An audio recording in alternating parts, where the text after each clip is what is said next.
اور مائیں اپنے بچوں کو پورے 2 سال دودھ پلائیں، یہ حکم اس شخص کے لیے ہے جو پوری مدت تک دودھ پلوانا چاہے، اور دودھ پلانے والی ماؤں کا کھانا اور کپڑا دستور کے مطابق باپ کے ذمہ ہوگا۔ کسی شخص کو اس کی طاقت سے زیادہ تکلیف نہیں دی جاتی، تو یاد رکھو کہ نہ تو ماں کو اس کے بچے کے سبب نقصان پہنچایا جائے اور نہ باپ کو اس کی اولاد کی وجہ سے نقصان پہنچایا جائے،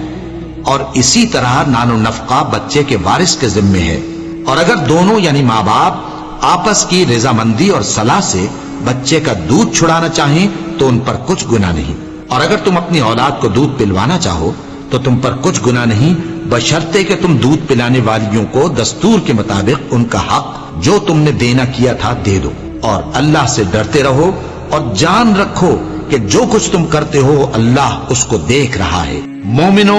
کھجور کے جو درخت تم نے کاٹ ڈالے یا ان کو ان کی جڑوں پر کھڑا رہنے دیا، سو یہ اللہ کے حکم سے تھا،